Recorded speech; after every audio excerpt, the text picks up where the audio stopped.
बिस्मिल्लाहिर्रहमानिर्रहीम। अस्सलाम वालेकुम। तो आज इंशाल्लाह हम लोग करंट ट्रांसपोर्ट बाय डिफ्यूजन से स्टार्ट करेंगे। उसके बाद फिर हम ज़रा पीएन जंक्शन की तरफ आएंगे। तो लास्ट टाइम हम लोगों ने ड्रिफ्ट के बारे में पढ़ा था, करंट ट्रांसपोर्ट बाय ड्रिफ्ट। तो डिफ्यूजन हमारा थोड़ा सा रह गया था, तो आज ज़रा डिफ्यूजन के बारे में हम लोग देखते हैं कि डिफ्यूजन एक्चुअली क्या चीज़ है। अच्छा, अब क्या है सिचुएशन डिफ्यूजन के बारे में। सबसे पहले तो मैं आपको पहले ये अपने जहन में मैं बता दूं कि डिफ्यूजन एक्चुअली होता क्या है। आप अपने कमरे के अंदर स्प्रे करते हैं एयर फ्रेशनर का। उससे ये होता है कि उस बोतल के अंदर, या वो जो हमारे पास कैन सा होता है उसका एयर फ्रेशनर का, उसके अंदर ना हाई कंसंट्रेशन के अंदर मॉलिक्यूल्स मौजूद होते हैं जो कि एरोमेटिक होते हैं, खुशबू वाले। जब हम उसको एक्सपेंड करते हैं स्प्रे के ज़रिए, तो वो एक लो कंसंट्रेशन वाली जगह पे आते हैं, तो एकदम से वो फैल जाते हैं, सारे के सारे डिफ्यूज़ हो जाते हैं। तो कमरे में जितने भी लोग बैठे होते हैं उन्हें उसकी खुशबू आना शुरू हो जाती है। राइट, ये एयर फ्रेशनर की मैं बात कर रहा हूँ। ये एक डिफ्यूजन की एग्जांपल है एक पूरे कमरे के अंदर। तो क्या है, movement of charge carriers from a region of high concentration to a region of low concentration. ठीक, यहाँ पे इसने चार्ज कैरियर्स की बात की है, ये सब के ऊपर अप्लाई हो सकता है। ये इलेक्ट्रॉन्स के ऊपर भी हो सकता है, मॉलिक्यूल्स के ऊपर भी हो सकता है। मतलब ज़ाहिर है, अगर किसी चीज़ का दाम घुट रहा होगा वो भाग के खुली चीज़ की तरफ जाएगा। ये तो बाय नेचर भी एक चीज़ है, हमारे अंदर भी है।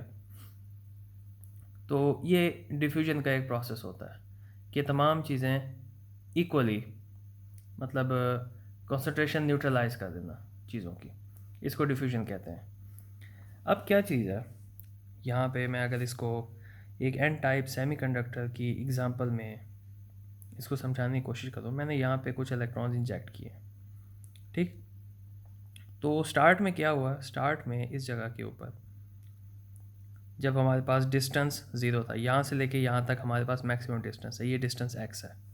लेट्स से फॉर एग्जांपल, जब डिस्टेंस हमारे पास ज़ीरो था तो यहाँ पे हमारे पास मेजॉरिटी इलेक्ट्रॉन्स आ गए। लेकिन जैसे जैसे इलेक्ट्रॉन्स आगे की तरफ बढ़ते चले जाए, उसके साथ साथ ये जो इलेक्ट्रॉन्स की कंसंट्रेशन है वो भी कम होती चली जाए। यहाँ पे ये लिखना भूल गया, एक्चुअली ये वो n है जो कंसंट्रेशन ऑफ इलेक्ट्रॉन्स था, पिछले लेक्चर में भी हम लोग देखते आ रहे हैं। तो जैसे जैसे डिस्टेंस बढ़ता चला गया, ये दूर होता गया, इलेक्ट्रॉन्स की जो कंसंट्रेशन है वो वैसे वैसे कम होती चली गई, ठीक। अब जब कंसंट्रेशन इसकी हो जाए कांस्टेंट, इसका मतलब ये है कि अब मज़ीद कोई डिफ्यूजन नहीं होगी, ठीक। कंसंट्रेशन जब कांस्टेंट हो जाती है इसके बाद, इसका मतलब है अब मज़ीद डिफ्यूजन नहीं होगी, तमाम मॉलिक्यूल्स अपनी अपनी जगह पे पहुंच चुके हैं। राइट, तो वो उस वक्त होता है जब आपके पास स्लोप ज़ीरो होती है। स्लोप आपको पता है कि ये जो कर्व होती है ना, ये तो बाय द वे नेगेटिव में है, अदरवाइज़ पॉजिटिव में भी हो सकती है। तो रेट ऑफ चेंज जो होता है ना, वो स्लोप से ज़ाहिर होता है आप लोगों का। तो यहाँ पे इसकी जो डेंसिटी है इलेक्ट्रॉन्स की, वो डायरेक्टली प्रोपोर्शन है rate of change of electrons with respect to distance, ठीक। जो इलेक्ट्रॉन डेंसिटी है वो डायरेक्टली प्रोपोर्शन है rate of change of number of electrons with respect to distance in N type, obviously. तो ये एक रिलेशनशिप हमने यहाँ पे बनाया। जब हम इसको ख़त्म करेंगे, इसका जो प्रोपोर्शनल का साइन है, तो यहाँ पे हम लोग एक डी एन लगाएंगे। राइट, डी एन हम कहते हैं डिफ्यूजिविटी ऑफ इलेक्ट्रॉन्स, कि इलेक्ट्रॉन्स के अंदर डिफ्यूज़ होने की एबिलिटी कितनी है।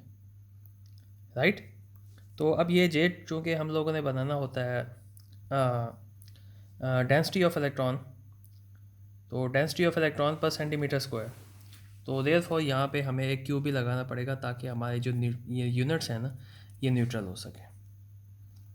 राइट, अच्छा, ये तो एग्जांपल थी फॉर एन टाइप। यही चीज़ पी टाइप के लिए भी हो सकती है। तो उसको फिर हम डिफ्यूजिविटी यहाँ पे dp के तौर पे लिखा जाएगा, और ये जो rate of change of p type with respect to distance. Okay, अब आपको ये भी पता है कि हर जगह पे जो इलेक्ट्रॉन मूवमेंट होती है, जो करंट मूव करता है, वो n टाइप की वजह से भी p टाइप की वजह से भी, दोनों की वजह से करता है। लेकिन जब हम p टाइप लेते हैं उसकी डायरेक्शन हम लोग लेते हैं उसके ऑपोजिट, जो इलेक्ट्रॉन की डायरेक्शन होती है। तो देयरफॉर जब हम इसका टोटल करेंगे तो इलेक्ट्रॉन्स की डायरेक्शन यूँ होती है, कन्वेंशनल करंट की डायरेक्शन यूँ होती है। अगर मैं यूँ इसको लेके चलूँगा तो यहाँ पे मैं नेगेटिव साइन यूज़ करूँगा, मैं इसमें से सब्ट्रैक्ट करूँगा कि टोटल क्या हो रहा है, हमारे पास टोटल यहाँ पे डेंसिटी क्या है इधर। तो ये चीज़ तो हो गई यहाँ तक हमारे पास डिफ्यूजन की। मेन चीज़ ये है कि डिफ्यूजन होती क्या है। डिफ्यूजन ये है कि हर चीज़ हाई कॉन्सेंट्रेशन से लो कॉन्सेंट्रेशन की तरफ जाने की कोशिश करती है, और उसको हम लोग इस रिलेशनशिप के ज़रिए शो कर सकते हैं। पी टाइप के लिए ये, एन टाइप के लिए ये, दोनों के लिए ये। मेन चीज़ इसके अंदर ये है। अब ज़रा आगे चलते हैं। यहाँ पे जो ये ग्राफ बनाया हुआ है ना, वो ये है कि एन टाइप की जो कॉन्सेंट्रेशन है, जो कॉन्सेंट्रेशन ऑफ इलेक्ट्रॉन्स है, वो फॉर एग्जांपल इस तरह से कम हो रही है। तो ये जो हमने जे बनाया हुआ था, ये वाला जो हमने इक्वेशन अभी बनाई है, इस जे के ऊपर क्या फ़र्क पड़ेगा जब आप इसके अंदर वैल्यूज़ डालते चले जाएंगे। एन की वैल्यूज़ आप लोगों को पता है ये नेगेटिव में जा रही है, ये नेगेटिव स्लोप है। नेगेटिव स्लोप का मतलब ये है कि ये आपका जो कर्व है ये उल्टा शुरू होगा, ये फोर्थ क्वाड्रेंट में आएगा। ठीक, नेगेटिव स्लोप का मतलब ये होता है आपके पास। मैं वैसे एज्यूम कर रहा हूँ कि डेरिवेटिव का जो कॉन्सेप्ट है ना वो आप लोगों को क्लियर है। मैं एज्यूम इस चीज़ को ये कर रहा हूँ, जितना ज़्यादा चेंज आएगा आपके कर्व में, दैट मीन्स के रेट ऑफ चेंज की वैल्यू उतनी ज़्यादा है, राइट। अगर आपके पास इस तरह से एक सीधी लाइन है तो इसका रेट ऑफ चेंज आपके पास ज़ीरो है। अगर आपके पास यूँ वर्टिकल लाइन है, इसका रेट ऑफ चेंज आपके पास, इसकी जो स्लोप है वो मैक्सिमम है। सही। तो आई एज्यूम कि यहाँ पे आपको डेरिवेटिव का कॉन्सेप्ट क्लियर है। तो ये एन की वैल्यूज़ डाल कर आप जे की वैल्यूज़ जब यहाँ पे इसके अंदर इंजेक्ट करेंगे तो आपके पास ग्राफ कुछ इस तरह से बनेगा। होपिंग द फैक्ट कि ये चीज़ आप लोगों को क्लियर है कि डेरिवेटिव एक्चुअली होता क्या है।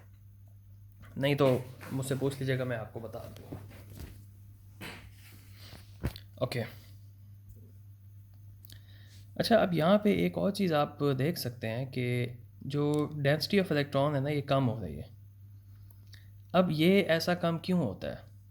ये सिर्फ़ और सिर्फ एक ही कंडीशन हो सकती है, वो ये है कि ये आपके पास होल्स के साथ साथ कंबाइन होते जा रहे हैं। सही, मतलब ये कि इधर जब मैं इलेक्ट्रॉन इंजेक्ट करूँगा, यहाँ पे इलेक्ट्रॉन की डेंसिटी मैक्सिमम होगी, आहिस्ता आहिस्ता कम होती चली गई। क्या इलेक्ट्रॉन इधर ख़त्म होते जा रहे हैं, किल होते जा रहे हैं? नहीं, इसके अंदर जो पी टाइप है ना, उनके साथ इलेक्ट्रॉन्स आपस में मिलते चले जा रहे हैं। अल्टीमेटली क्या होगा? अल्टीमेटली ये होगा कि जितने भी पी टाइप हैं उनके साथ इलेक्ट्रॉन्स मिल जाएंगे, उसके बाद आपकी कॉन्सेंट्रेशन कांस्टेंट हो जाएगी इस तरह। फिर क्या होगा, आपके पास जो डेंसिटी है वो कांस्टेंट हो जाएगी, वो ज़ीरो हो जाएगी। जब ये ज़ीरो होगी, इसके हिसाब से जब मैं इसको भी प्लॉट करूँगा ना, यहाँ पे आप देखेंगे यहाँ पे कोई चेंज नहीं होगा, मतलब इस तरह से चेंज नहीं आ रहा। नेगेटिव स्लोप ज़रूर है लेकिन स्ट्रेट लाइन है। अगर रेट ऑफ चेंज ज़्यादा होता तो फिर ये कुछ इस तरह से स्लोप बनती, उसके बाद कांस्टेंट हो जाती। तो ये बस एक थोड़ा सा था डिफ्यूजन के बारे में, इतनी डिटेल इसकी नहीं है, बस ये इन्फॉर्मेशन काफ़ी है डिफ्यूजन के लिए। और इसके अलावा फिर ये है कि जब हम ड्रिफ्ट करंट की बात कर रहे थे उसके लिए हमने पिछले लेक्चर में ये इक्वेशन डिराइव की थी, आज हमने डिफ्यूजन के लिए यहाँ पे ये इक्वेशन डिराइव की है। यहाँ पे कांस्टेंट है आपके पास म्यू ड्रिफ्ट में, जबकि डिफ्यूजन में आपके पास कांस्टेंट है डी। ये है मोबिलिटी, ये है diffusivity. Mobility shows how mobile electrons are in the presence of electric field, कि इलेक्ट्रिक फील्ड जब आपके पास है तो आपके पास मोबाइल इलेक्ट्रॉन्स किस तरह से बिहेव कर रहे हैं, वो आपके पास म्यू के साथ होता है। जबकि डिफ्यूजिविटी क्या है, how willing the electrons are to diffuse in case of concentration gradient. Concentration gradient का मतलब है ये कि जब आपके पास ग्रेडियंट आना शुरू हो जाता है कॉन्सेंट्रेशन का, तब आपके इलेक्ट्रॉन्स किस हद तक डिफ्यूज़ हो सकते हैं, वो आपके पास डिफ्यूजिविटी है। लकीली इन दोनों कांस्टेंट्स के दरमियान में एक रिलेशनशिप भी है, इसको आइंस्टाइन रिलेशनशिप कहा जाता है। तो ये कुछ इस तरह से है KT/Q। इसकी डिटेल में हम लोग नहीं जा रहे। हाउएवर इन फ्यूचर हम लोग इसको एज ए थर्मल वोल्टेज बहुत फ्रिक्वेंटली यूज़ करेंगे, जो हमारा अगला सब्जेक्ट होगा एनालॉग एंड डिजिटल इलेक्ट्रॉनिक्स के नाम से, जिसको हमने इलेक्ट्रॉनिक डिवाइसेस एंड सर्किट्स 2 बना दी है एक्चुअली। उसमें ये इसका बहुत ज़्यादा इस्तेमाल है। तो उस टाइम हम इसको थोड़ा सा और डिटेल से देखेंगे कि बोल्ट्जमैन कांस्टेंट होता है, इसकी भी फिक्स वैल्यू है। Temperature 300 kelvin, 300 kelvin actually room temperature है आप लोगों के पास।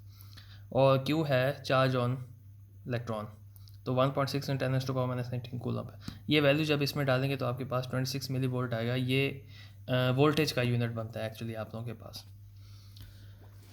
तो यहाँ तक बात हो गई डिफ्यूजन की। ज़्यादा डिटेल नहीं है बुक में भी, बस इतनी इन्फॉर्मेशन जहाँ तक आप लोगों को दी गई, इतनी इन्फॉर्मेशन काफ़ी है इसके लिए। मेन चीज़ क्या थी डिफ्यूजन की, कि वो डिफ्यूज़ हो जाते हैं एक ख़ास रेट ऑफ चेंज के साथ। इतनी इन्फॉर्मेशन काफ़ी है। अब हम ज़रा आते हैं PN जंक्शन की तरफ। PN जंक्शन, जब आपको कोई कहता है PN जंक्शन, तो सबसे पहले आपके जहन में ये नाम जो आता है P और N का, जंक्शन बनाने का मतलब होता है दोनों को कंबाइन करना।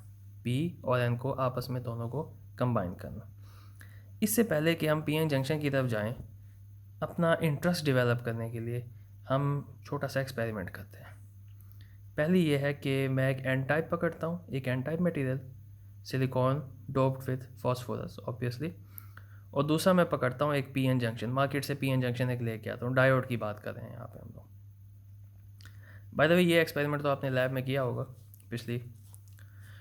तो खैर जब हम इसको, इन दोनों को वोल्टेज सोर्सेज के साथ कनेक्ट करते हैं और करंट और वोल्टेज के दरमियान में ग्राफ बनाने की कोशिश करते हैं, इसका ग्राफ कुछ इस तरह से बनता है।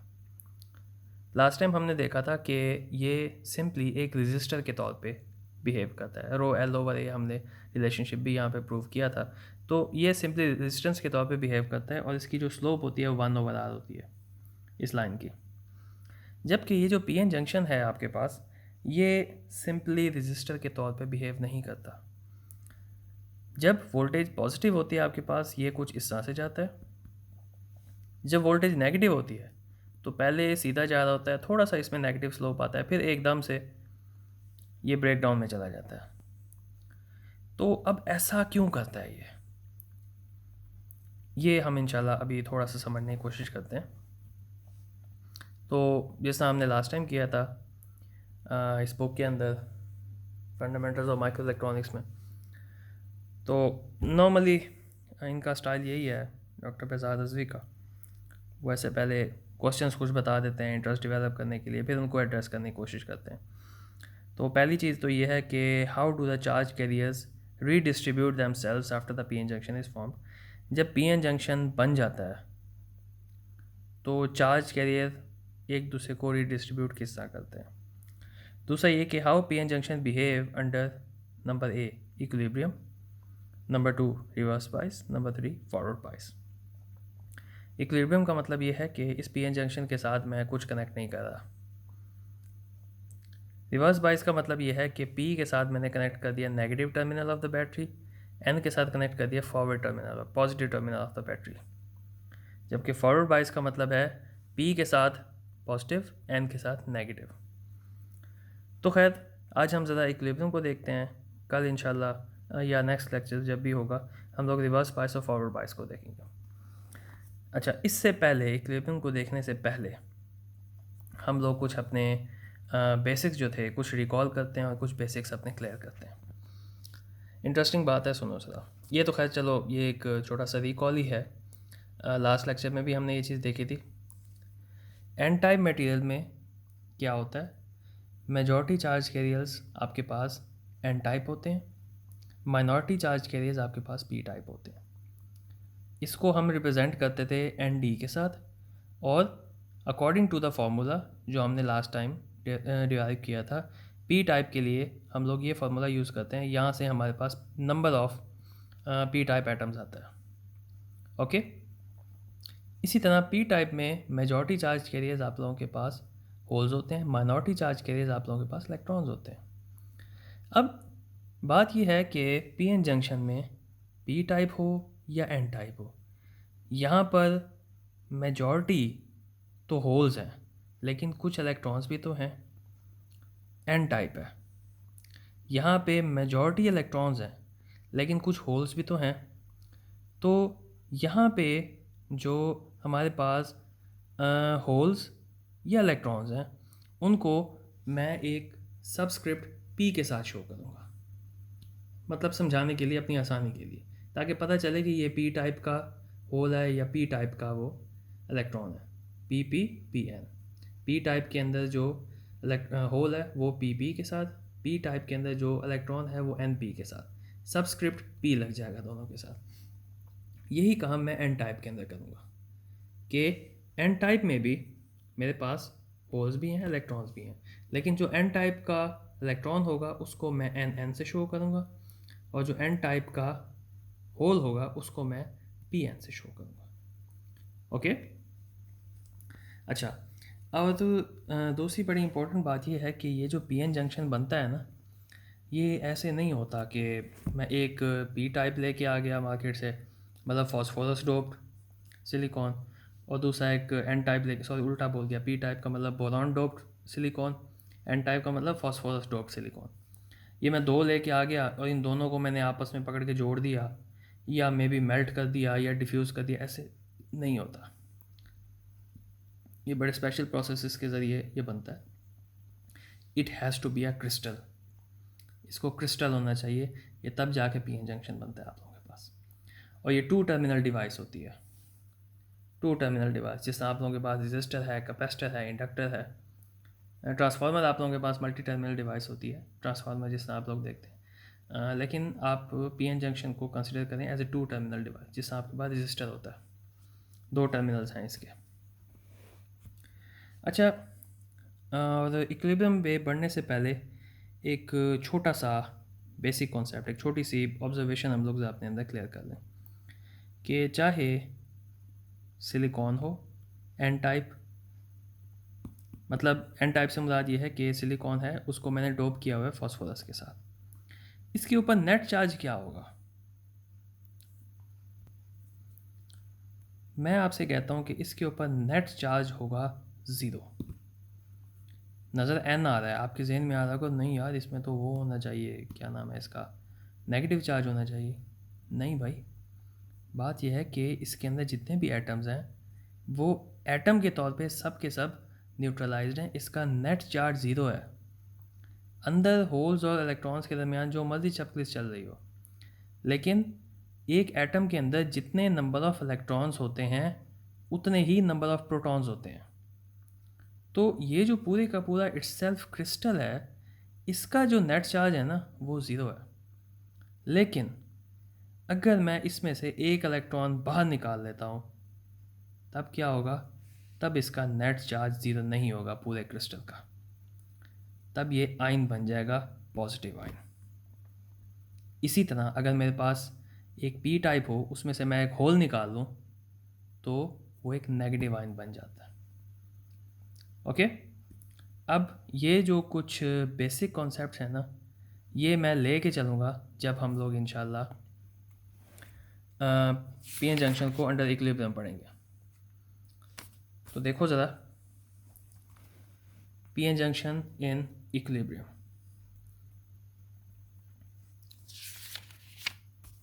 अभी हमने थोड़ी देर पहले डिफ्यूजन को भी देख लिया, इसके बाद फिर हमने ये चीज़ भी अभी समझ ली कि ये जो एन के साथ एन सबस्क्रिप्ट लगाते हैं, पी के साथ पी सबस्क्रिप्ट लगाते हैं, इसका क्या मतलब होता है, और at the same time ion वाली बात भी समझ ली। इस जंक्शन को समझने से पहले ये जो 3 कॉन्सेप्ट्स हैं ना, ये अपने जहन में एक दफ़ा बिठा लो। वो कैसे?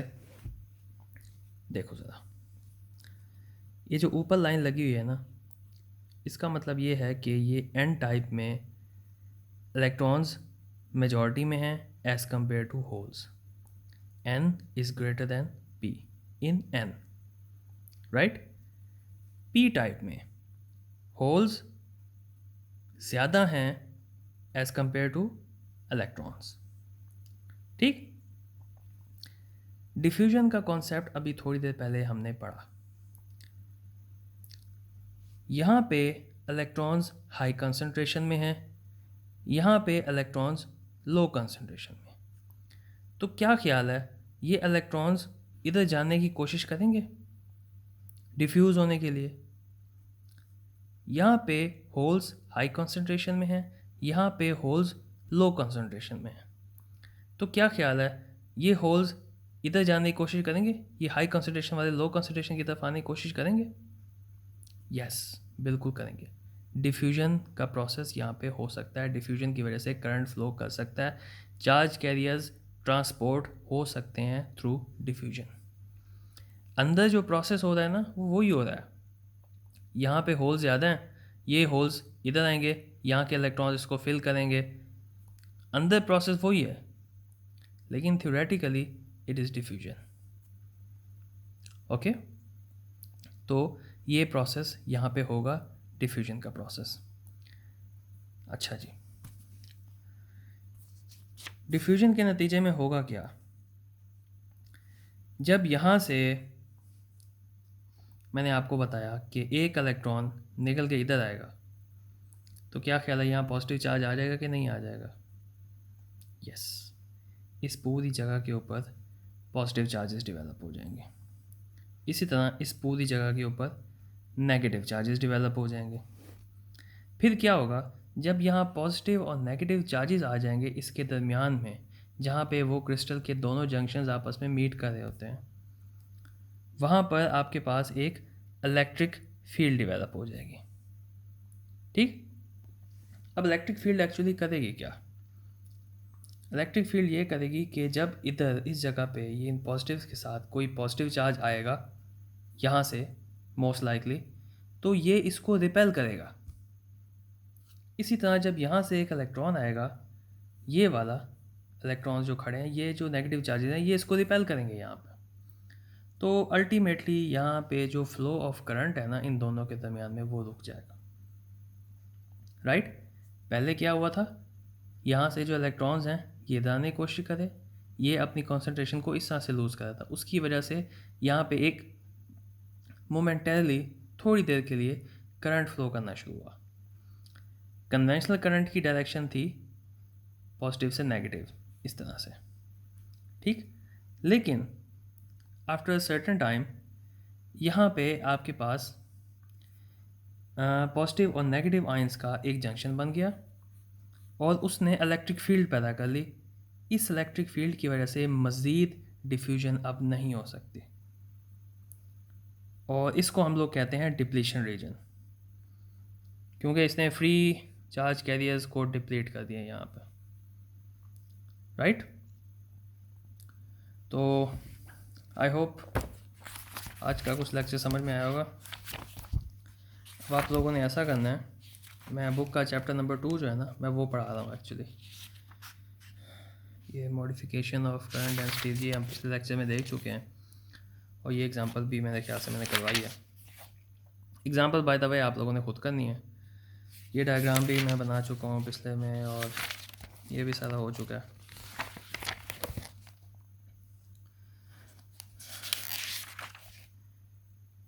ये रिवर्स बायस इंशाल्लाह हम लोग कल करेंगे। ठीक है, आज यहाँ तक हम लोग पहुँच चुके हैं।